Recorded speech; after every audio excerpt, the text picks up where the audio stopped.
Welcome back to my YouTube channel lost in विज्ञान और गणित and my name is Gaurav Singh Negi. आज हम आपके लिए लेके आए हैं एक खूबसूरत सा लेक्चर जिसमें हम पढ़ेंगे कि पोटेंशियल एनर्जी किसी यूनिफॉर्म इलेक्ट्रिक फील्ड में रखे हुए डाइपोल पर कितनी होती है। इससे पहले वाले लेक्चर्स में हमने पोटेंशियल एनर्जी को निकालना सीखा जो कि आई थी कि Q1 Q2 अपॉन आर। उसका हमने डेरिवेशंस भी सीखे और कुछ पॉलीगन टाइप वाले न्यूमेरिकल्स भी करे। हमें पता है कि एक पोटेंशियल एनर्जी जो होती है एक स्केलर क्वांटिटी होती है जहां पर हम जो नेट पोटेंशियल एनर्जी निकालते हैं वो नॉर्मली ऐड या सब्ट्रैक्ट करके निकाल लेते हैं, उसमें कोई भी वेक्टर का काम नहीं होता है। मैं आपको ये बता देता हूं कि जो पोटेंशियल एनर्जी है वो डिफाइन नहीं है। डिफाइन क्या है? पोटेंशियल एनर्जी का चेंज, यानी पोटेंशियल एनर्जी का जो चेंज है वो हम बता सकते हैं, लेकिन एक पॉइंट पर पर्टिकुलर पॉइंट पर हम पोटेंशियल एनर्जी को नहीं डिफाइन कर पाते हैं।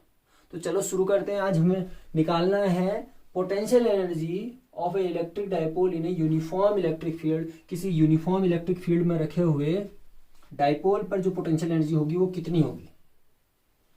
तो हमारे पास जो पोटेंशियल एनर्जी का जो चेंज ऑफ पोटेंशियल एनर्जी का फॉर्मूला होता है वो होता है delta U is equal to, जो कि होता है U final minus U initial.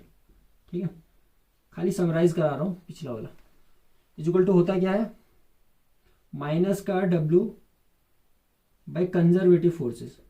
अगर आपको पता पीछे वाले लेक्चर्स देखें तो आपने पढ़ा होगा कि जो ये कंजर्वेटिव फोर्सेस होती है इलेक्ट्रोस्टैटिक फोर्स में, यहाँ पर ये काम करती है इलेक्ट्रोस्टैटिक फोर्स वाली। इलेक्ट्रोस्टैटिक्स में जो कंजर्वेटिव फोर्स होती है वो कौन सी फोर्स होती है? इलेक्ट्रोस्टैटिक्स। हमारे पास ऐसे ही दो टाइप की और भी होती हैं, जैसे स्प्रिंग फोर्स, ग्रेविटेशनल फोर्स, वो सबके सब कंजर्वेटिव फोर्स हैं। कहाँ हमने पढ़ा? 11th में। ठीक, हमें पोटेंशियल एनर्जी के बारे में पहले भी पढ़ चुके हैं क्लास 11th में। यहाँ पर भी कुछ उसी टाइप का है, बस यहाँ पर चार्जेस से डील करना है। वहां पर हमने ग्रेविटेशनल वाले चैप्टर में मासेस से डील किया था। ठीक, तो यानी यूनिफॉर्म इलेक्ट्रिक फील्ड में किसको रखना है? डाइपोल को। तो यूनिफॉर्म इलेक्ट्रिक फील्ड बना दिया जाए। यूनिफॉर्म इलेक्ट्रिक फील्ड बनाना आता है? हाँ, पैरेलल लाइंस होती हैं, बहुत अच्छे। ठीक, सही है। और जहां पर हर पॉइंट पर जो इलेक्ट्रिक फील्ड होगा वो कैसा होगा? इक्वल होंगे। ठीक ठीक, तो मैं क्या करता हूँ इसमें एक डाइपोल को रख देता हूँ। अब डाइपोल का फिगर में एक खाली लाइन बना दे रहा हूँ। ठीक है, तो ये मैंने एक डाइपोल रख दिया जिसकी लेंथ आपको पता होती है, कितनी होती है? 2L। तो यहाँ पर अपोजिट साइन के दो चार्जेस जो कि सेम अमाउंट में है, एक माइनस क्यू एक प्लस क्यू। डाइपोल मोमेंट की डायरेक्शन की बात करते हैं तो माइनस से प्लस की ओर होती है, यानी पी वेक्टर की डायरेक्शन कहाँ से होती है? Minus Q two plus Q. ये छोटी छोटी बातें आपको ध्यान में रखनी है, भूलना नहीं है इनको। ठीक, इनके बीच की डिस्टेंस 2L। तो L यहाँ से यहाँ तक, this point is O and L। ठीक, ये यहाँ पर से θ1 एंगल पर है, θ1 एंगल पर। ठीक हो गया। चलो, ये इलेक्ट्रिक फील्ड की डायरेक्शन है। अब ये θ1 किसके बीच का एंगल है? ये θ1 है electric field and dipole moment के। ये इलेक्ट्रिक फील्ड की डायरेक्शन, ये डाइपोल मोमेंट की डायरेक्शन। और θ1 है किसके बीच के एंगल किसके बीच का है? Electric field and dipole moment के बीच का। ठीक हो गया। तो हमें क्या करना है, इस डाइपोल मोमेंट को कुछ हिला के या इलेक्ट्रोस्टैटिक फोर्स जो भी अपना वर्क फोर्स लगाए इस पर, उससे जो वर्क करेंगे वो हम निकाल के उसमें माइनस साइन लगा देंगे और पोटेंशियल एनर्जी आ जाएगी। क्या बात है, क्या आ जाएगी? पोटेंशियल एनर्जी आ जाएगी। कैसे? जब हम बोलेंगे कि हम इस इलेक्ट्रोस्टैटिक, ये है ना डाइपोल है, अच्छा डाइपोल है तो इसमें कुछ फोर्स लगेगी। हाँ लगेगी, हमने पढ़ा भी है कि डाइपोल को किसी यूनिफॉर्म इलेक्ट्रिक फील्ड में रख देते हैं तो उस पर एक टॉर्क काम करता है जो कि आता था, जो कि कितना आता था? Tau is equal to PE sine theta. इसको ऐसा भी लिख सकते थे, P क्रॉस E। ठीक, अब पकड़ में आ गई बात। अब आ गई क्या कि इसमें एक टॉर्क लगेगा, उस टॉर्क से कुछ वर्क डन होगा, उसी वर्क डन को निकालना है और उसमें माइनस साइन लगा देना है। बात खत्म। क्या बात है? ठीक है, तो हम क्या करते हैं, इस डाइपोल को थोड़ा सा अब हिला देते हैं। फिर लो, मैं करता हूँ कि इस डाइपोल, ये इस पे फोर्स लगी और ये यहाँ से यहाँ भेज दिया मैंने इस डायरेक्शन में। दिखाई दे रहा है ना? ये रहा, यहाँ पहुंच गए, माइनस क्यू ये रहा और ये प्लस क्यू, और इसने एंगल बना दिया यहाँ से θ2। इलेक्ट्रिक फील्ड और डायपोल मोमेंट के बीच में जो एंगल बन रहा है वो θ2 बन गया। यानी यहां से यहां तक डिस्प्लेस्ड हुआ, यहां से यहां तक डिस्प्लेस्ड हो गया। ठीक, क्या लगा? टॉर्क लगा। उस टॉर्क के कारण वर्क डन निकालना आना चाहिए। क्या होता है वर्क डन का फॉर्मूला? वर्क डन का फॉर्मूला होता है W is equal to tau d theta integration. ये तो होता है। अगर टॉर्क लग रही है, एंगुलर एक्सीलरेशन या एंगुलर रोटेशन हो रहा है, उसमें रोटेशनल चीजें हो रही हैं, तो वहां पर कौन सा होता है work done? Rotational work done. अभी अगर फोर्स इसको सीधे लीनियरली ले जा रही होती है तो हम क्या बोलते हैं? नॉर्मल वर्क डन हो रहा है। अगर यहाँ पर ये घूम रहा है तो हम बोल रहे हैं रोटेशनल वर्क डन हो रहा है। ठीक हो गया, ये फॉर्मूला समझ में आया? ठीक, अच्छा आगे बढ़ते हैं। ठीक हो गया, टॉर्क का हमें फॉर्मूला भी पता है। यहाँ पर जो टॉर्क लगने वाली है वो पी साइन थीटा लगने वाली है, और जो एंगुलर डिस्प्लेसमेंट है वो है डी थीटा। ठीक, अब बताएं ये जो माइनस क्यू है इस पर फोर्स कितनी लग रही है? आप बोलेंगे प्लस क्यू पर कितनी फोर्स लग रही है? आप बोलेंगे इस डायरेक्शन में लग रही है क्यू ई, ये तो बोलेंगे। अरे प्लस का चार्ज है, प्लस का चार्ज इलेक्ट्रिक फील्ड के डायरेक्शन में लगती है फोर्स, माइनस चार्ज पर इलेक्ट्रिक फील्ड के अपोजिट डायरेक्शन में लगती है। ये चीजें आपको पता है? नहीं पता है? अरे पता होनी चाहिए ना।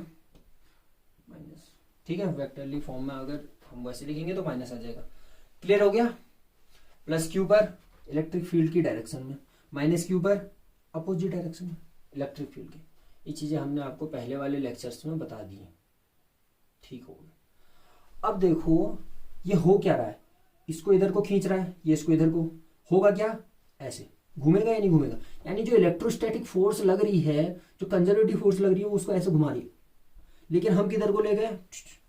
यानी जो डिस्प्लेसमेंट हुआ है उसकी डायरेक्शन, और जो फोर्स लग रही है उसकी डायरेक्शन टॉर्क की, ये है टॉर्क की, ये है डिस्प्लेसमेंट थीटा की, दोनों अपोजिट डायरेक्शन में, बीच में बनने वाला एंगल 180।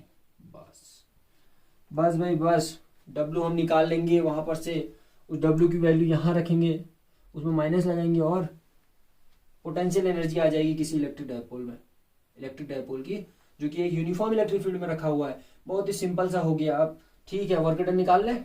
ठीक है, यहीं से निकाल लेते हैं वर्क डन। तो रखो W is equal to integration, कहां से कहां तक जा रहा है? θ1 से θ2 चला गया।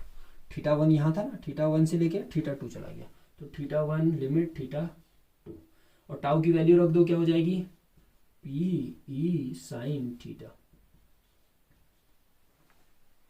P sine theta d theta, बीच में बनने वाला एंगल है cos 180, cos 180। अरे डॉट प्रोडक्ट है ना, A dot B, A B cos theta, A dot B क्या होता है? A B cos theta. तो cos 180 इज -1, तो यहां से क्या आ जाएगा? W is equal to minus बाहर आ जाएगा, θ1 से θ2, P E sine theta d theta. बहुत अच्छे, ठीक है, आगे बढ़ते हैं। यहां पर जो P है वो क्या है? डायपोल मोमेंट, जिसकी वैल्यू होती है 2Q, ये तो होती है।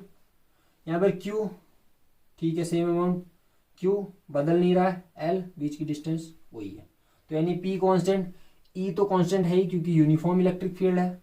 ठीक है, तो दोनों बाहर हो जाएंगे, तो यहाँ पे वर्क डन यहाँ लिखता हूँ W is equal to minus P बाहर, इलेक्ट्रिक फील्ड की इंटेंसिटी बाहर, और इंटीग्रेशन करना है θ1 से θ2, और किसका करना है? साइन थीटा का with respect to d theta. ठीक है, और साइन थीटा का जो इंटीग्रेशन होता है वो माइनस का कॉस थीटा। इंटीग्रेशन वाले फॉर्मूले आने चाहिए क्योंकि हमें फिजिक्स में काफी जगहों पर इंटीग्रेशन और डिफरेंशिएशन मिलेंगे। साइन थीटा का इंटीग्रेशन होता है कॉस थीटा, वो भी माइनस का। कॉस थीटा का इंटीग्रेशन होता है साइन थीटा, वो भी प्लस का। ठीक है, चलो, तो इसका होता है माइनस का कॉस थीटा। तो W निकालते हैं, W is equal to minus का पी ई, इसका हो जाएगा माइनस का कॉस थीटा, और लिमिट कहां से कहां तक? θ1 से θ2। ये माइनस बाहर आ जाएगा, माइनस से माइनस सही हो जाएंगे दोनों आपस में, और W आ जाएगा, W is equal to P E cos, upper limit कितनी है θ2, लिमिट पुट करनी आती है ना, पहले अपर लिमिट करते हैं देन लोअर लिमिट करते हैं, दोनों के बीच में माइनस साइन, माइनस कॉस θ1। ये आपको विजिबल हो रहा है? विजिबल हो रहा है? देख लो, चलो देख लेता हूँ मैं, क्या बात है, अच्छे ढंग से विजिबल हो रहा है। ठीक है, ये चीज आ गई, हमारे पास वर्क डन आ गया। तो हमें पोटेंशियल एनर्जी निकालनी है। अब तो बहुत सिंपल सा हो गया, अब तो बहुत सिंपल सा हो गया, इसको फटाक से नोट करो, कर लिया? और कैसे हाल चाल हैं आप लोग के? बढ़िया हो गए? ठीक, चलो नोट कर लिया। इधर रब करूं? तो इधर से रब कर दे रहा हूँ, ठीक, यहीं पर हो जाएगा इतने में। तो हमारे पास W आ गया, यहाँ पर वैल्यू पुट कर दो, किस साइन के साथ? माइनस साइन के साथ। तो U is equal to U final minus U initial होता है, दिस एंड माइनस का work done by electrostatic force से जो कितना वर्क डन किया गया, PE cos θ2 माइनस cos θ1। तो माइनस का माइनस साइन तो आ गया, माइनस का PE cos θ2 माइनस cos θ1। ठीक है, और ये है क्या? U final minus U initial. ठीक है, और U फाइनल है क्या? U फाइनल है, अगर एंगल के उसमें रिस्पेक्ट में देखते हैं तो U फाइनल है कहाँ? θ2 तक गया ना, एंगल के हिसाब से θ2 तक U फाइनल है क्या? θ2, और U इनिशियल कितना होगा फिर? θ1। तो θ2 माइनस θ1। ठीक है, अरे इनिशियल में कहाँ पर था? θ1 एंगल पर, फाइनल में कहाँ चला गया? θ2 एंगल पर, लिख दिया U फाइनल की वैल्यू U θ2 माइनस U θ1। ठीक, ये तो आया पोटेंशियल एनर्जी का चेंज। ये आया पोटेंशियल एनर्जी का चेंज। अब ऐसा कुछ कर दें कि एक टर्म गायब हो जाए। पहले तो हम कर रहे थे कि इन्फिनिटी पर ले जा रहे थे, इसको इन्फिनिटी पर लेके जाए चार्ज को, फिर वहां से लेके आए तो एक पॉइंट पे, क्योंकि इन्फिनिटी में हमने एजम्पशन किया था कि वो 0 है। ठीक, तो ये यहां पर भी कुछ ऐसा एजम्पशन कर देते हैं कि एक थीटा का टर्म गायब हो जाए, एक थीटा का टर्म गायब हो जाए। आपकी मर्जी कि θ2 करते हैं या θ1 करते हैं, आपकी मर्जी। तो मैं ऐसा करता हूं कि माइनस साइन वाले पीछे वालों को गायब कर देता हूं, यानी θ1 को। तो आप बोलेंगे अगर θ1 को गायब करते हैं तो यहाँ पर जो cos θ1 है, बताओ कब 0 होगा जी? जब θ1 इज इक्वल टू 90 होगा। तो मैं लेट एज्यूम करता हूं, let θ1 is equal to 90, then cos 90 क्या हो जाएगा? 0, cos 90 0। तो यहां पर θ1 तो गायब, ठीक, और U90 क्या हो जाएगा? 0। ठीक, ये एजम्पशन है। किसी पोजीशन पे निकालने के लिए हमने एक एजम्पशन किया है, क्या? कि θ1 इज इक्वल टू 90 और U90 हमने 0 मान रखा है। एजम्पशन है, कहीं पर ऐसा बुक्स में सीधे सीधे लिखा होता है, आपको बताया नहीं जाता है, सीधे सीधे ऐसे थीटा की U is equal to minus का PE cos थीटा आंसर ले आते हैं। ठीक, ये चीज आपको बताई जा रही है। क्या? ये एजम्पशन किया कि हम एक पोजीशन पे निकालना चाह रहे हैं जहां पर जो θ1 इज इक्वल टू 90 मानने से एक टर्म गायब हो जा रहा है, इनिशियल वाला गायब, फाइनल पोजीशन की निकल जाएगी। वही तो हमें चाहिए, हमें एक पोजीशन पे तो चाहिए थी, हमें चेंज नहीं चाहिए था, हमें क्या चाहिए? एक पोजीशन पे। और हमने क्या किया? एजम्पशन किया, और हमें तब तक एजम्पशन करना ही पड़ेगा। क्यों करना पड़ेगा? क्योंकि हमें पता है कि किसी पॉइंट पर, किसी एक पोजीशन पर पोटेंशियल एनर्जी निकालना पॉसिबल नहीं है, चेंज ऑफ पोटेंशियल एनर्जी निकालना पॉसिबल है। वो तो हमने निकाला, लेकिन एक पॉइंट पर निकालना, उसके लिए एजम्पशन करना ही करना पड़ेगा। ठीक है, ठीक हो गया, ये चीज आई, समझ में आ गई, बहुत अच्छे। तो हमारे पास U θ2 की वैल्यू आई इज इक्वल टू, ये चीज 0, ये माइनस का PE cos θ2, θ1 तो गायब हो जाएगा। ठीक, यानी ये जो डायपोल था पहले, वो कहां पर था? हमने इनिशियल मान लिया कि ये 90 पर था, पहले तो इनिशियल 90 पे था, और जब 90 पर रहेगा तो इनिशियल वाला तो गायब हो जाना है, इनिशियल वाला गायब हो जाना है, और फाइनल वाला बचेगा उसके बाद जो डिस्प्लेस्ड होगा। तो θ2 इज इक्वल टू आ गया PE cos θ2, यानी कि एक सिंपल सा जनरल सा फॉर्मूला, यानी U theta is equal to minus का PE cos θ।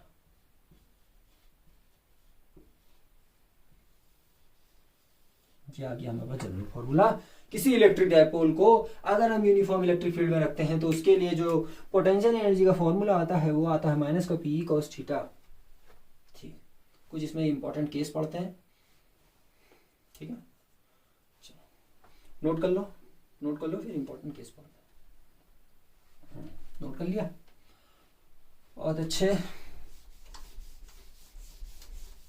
फिगर रब करने जा रहा हूं।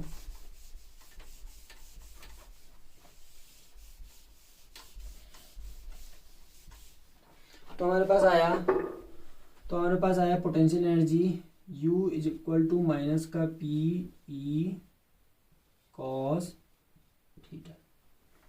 अच्छा बताओ पोटेंशियल एनर्जी कब मैक्सिमम होगी? फर्स्ट केस ऐसे हम एंगल बनाते हैं।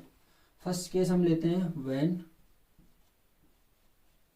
When theta is equal to 90। Theta is equal to 90। और अच्छा बताओ यहाँ पर टॉर्क भी लग रहा था ना, वो फोर्स कितनी थी? P E sine theta. ठीक है। अच्छा बताओ ये थीटा 90 होगा तो यू क्या होगा? यू क्या होगा? कॉस 90 हो जाएगा। कॉस 90 0 यानी कि 0। और टॉर्क कितनी लग रही है यहाँ पर? तो यहाँ पर जो टॉर्क आएगी वो कितनी आएगी? ये वाला केस हम बता चुके हैं पहले भी, फिर भी हम आपको यहाँ पर बता रहे हैं। टाउ इज इक्वल टू आ जाएगा साइन 90 बाई 0 पी। ठीक, यानी जब थीटा 90 पर है तो पोटेंशियल एनर्जी 0 और उस पर लगने वाली फोर्स पी। कितनी आ रही फोर्स? पी। ठीक है, उस पर लगने वाली फोर्स पी है। आगे बढ़े, सेकेंड केस बताएं। सेकेंड केस हम लेते हैं क्या? व्हेन थीटा क्या हो जाए? 0 हो जाए। तो थीटा 0 होगा तो यू कितना हो जाएगा बताओ? तो थीटा 0 होने पर कॉस 0 की वैल्यू 1 यानी कि माइनस का पी। और टॉर्क कितना लगेगा उस पर? टॉर्क कितना लगेगा? साइन 0 और साइन 0 इज 0, तो यानी टॉर्क लगने वाला है 0। ठीक है, वैल्यू पुट कर रहा हूं बस। अच्छा एक चीज और कि यहाँ पर जो नेट फोर्स लगती थी वो तो हमेशा 0 ही थी। ये तो आपने पता है आपको क्या कि जो नेट फोर्स उस डायपोल पर लग रही थी, क्योंकि इधर की एक और क्यूई फोर्स लगा रहा था और इधर की ओर एक क्यूई, तो दोनों के दोनों सेम अमाउंट में थे अपोजिट डायरेक्शन में। तो जो नेट फोर्स हो रहा था वो 0 हो रहा था, लेकिन ये जो लाइन ज्वाइनिंग वाले फोर्सेस थी वो एक ही लाइन पर नहीं थे, अलग अलग थे। तो जिससे क्या होता है? टॉर्क पैदा होता है। ये इंपॉर्टेंट बात थी क्या कि जब इक्वल अमाउंट के फोर्स हो जाए लेकिन उनका जो लाइन ज्वाइनिंग वाला होगा सेंटर वो अगर इक्वल ना हो, यानी जो लाइन से ना अगर ऐसे हो जाए, समझ में आ रही बात? ये और ये, तो मैं बोलूँगा कि टॉर्क भी 0 और फोर्स भी 0। अगर मैं बोलूँ कि सेम अमाउंट के हैं लेकिन उनका जो लाइन है जो फोर्स का लगने वाला वो एक ही लाइन पर नहीं है, वो अलग अलग पर है, तो वहाँ पर नेट फोर्स तो 0 होगी लेकिन टॉर्क पैदा हो जाएगा। इसीलिए हम यहाँ पर टॉर्क निकालते थे। ये केस हमने आपको पहले बताया था जब हमने टॉर्क निकाले थे। ठीक, तो यानी यहाँ पर नेट फोर्स तो 0 है।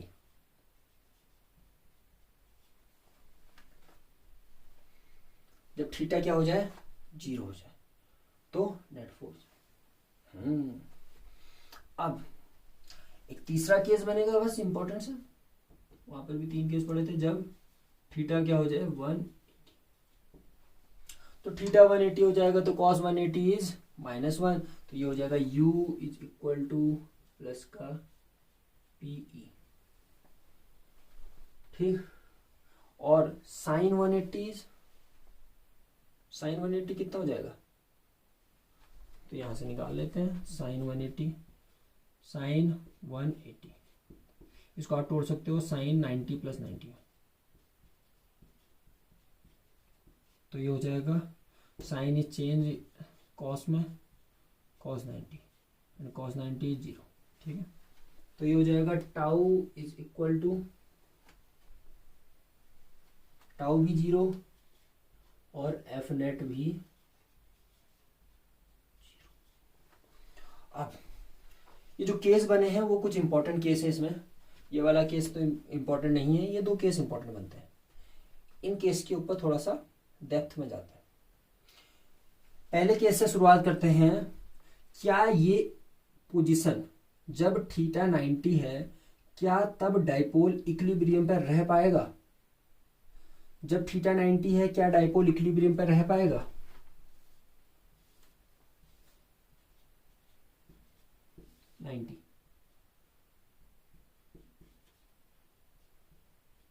ऐसे होगा, क्या इक्विलिब्रियम पर रह पाएगा? जी नहीं। इक्विलिब्रियम पर रहने की कंडीशन क्या होती है? इक्विलिब्रियम पर रहने की कंडीशन होती है कि टॉर्क और नेट फोर्स जीरो हो जाए। इक्विलिब्रियम पर रहने की कंडीशन कि उस पर लगने वाली नेट फोर्स और जो टॉर्क लग रही है वो जीरो हो तो इक्विलिब्रियम पर रहेगा। यानी ये इक्विलिब्रियम पर नहीं है, ये अनस्टेबल पोजीशन है। ये अनस्टेबल यानी हो क्या जाएगा, इधर की फोर्स लगेगा और इधर की फोर्स लगेगा। ये सारी चीजें हमने पढ़ी है ना, टॉर्क जब निकाला था तब भी पढ़ा था, करके सीधे फिर से इसी लाइन पर आ जाएगा। ठीक, बात आती है इधर। अच्छा, जब थीटा इज इक्वल टू 0 होगा, क्या तब इक्विलिब्रियम पर रहेगा? हाँ रहेगा। कैसे रहेगा? क्योंकि जो टाउ है और जो नेट फोर्स लग रही है वो दोनों की दोनों 0 है। तो यानी यहाँ पर जो पोटेंशियल एनर्जी है वो देखो, वो भी मिनिमम है, सबसे मिनिमम है। ये माइनस का है ना, तो पोटेंशियल एनर्जी भी मिनिमम, टॉर्क भी 0, फोर्स भी 0। तो यानी ये इक्विलिब्रियम पोजीशन है। अभी ये बात करते हैं कि इक्विलिब्रियम तो दो टाइप के होते हैं, एक होता है अनस्टेबल और एक होता है स्टेबल।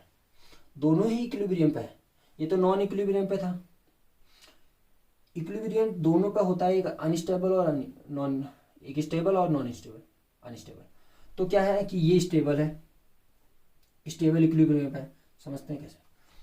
इक्विलिब्रियम स्टेबल इक्विलिब्रियम होने के लिए दोनों के दोनों चीजें 0, उसके साथ साथ जो पोटेंशियल एनर्जी है वो भी सबसे मिनिमम होनी चाहिए। जितनी ज्यादा पोटेंशियल एनर्जी, अनस्टेबल इक्विलिब्रियम। आप बोलेंगे कि मैं छत पे चले जाऊं और छत पे जाने पर बैठ जाऊं, तो आप पे क्या फोर्स 0, टॉर्क 0, लेकिन आपकी पोटेंशियल एनर्जी तो बढ़ गई। आप इक्विलिब्रियम पे तो हैं, लेकिन एग्जांपल, आप इक्विलिब्रियम पे तो हैं लेकिन अनस्टेबल इक्विलिब्रियम पे। हाँ, कैसे इक्विलिब्रियम पे? अनस्टेबल। क्यों? क्योंकि जो आपका पोटेंशियल एनर्जी है वो तो मैक्सिमम हो गया, हाइट के साथ बढ़ने लग गया। मैक्सिमम होने के कारण आप इक्विलिब्रियम पे तो आ गए लेकिन अनस्टेबल इक्विलिब्रियम। क्योंकि आप अगर हल्का सा भी नीचे को छलांग मारें, छट से नीचे आ जाएंगे, तो ये अनस्टेबल। हाँ, अगर मैं बोलूँ जमीन पे बैठ जाओ, तो जमीन पे आप पे फोर्स भी 0, टॉर्क भी 0, फोर्स भी 0, टॉर्क भी 0, और जो आपकी पोटेंशियल एनर्जी है वो भी मिनिमम। अरे अर्थ की सरफेस पे पोटेंशियल एनर्जी क्या होती है? 0 होती है।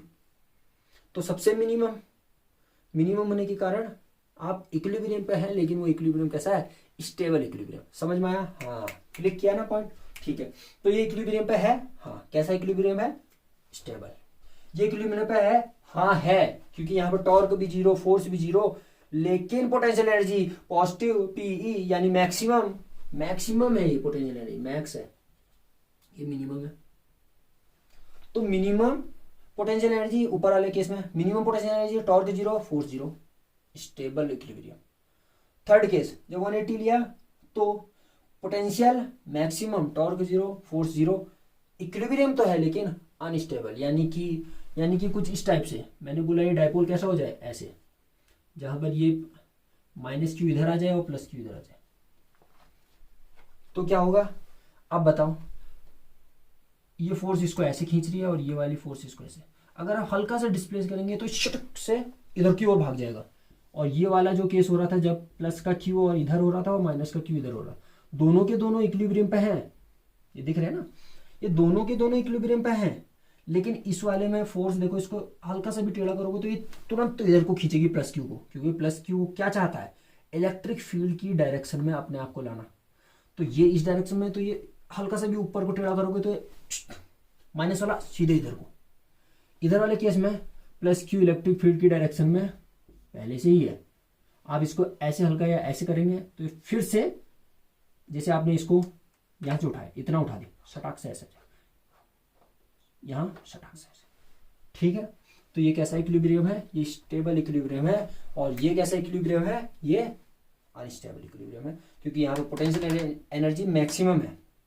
खेल समझ में आया? इक्विलिब्रियम दोनों थे, लेकिन एक स्टेबल था, एक नॉन अनस्टेबल था। ये वाला तो इक्विलिब्रियम पे है ही नहीं, यानी यहाँ पर जो फोर्स लग रही है, टॉर्क लग रही है, वो सबसे ज़्यादा है। तो यहाँ पर कैसे हो जाएगा इक्विलिब्रियम पे?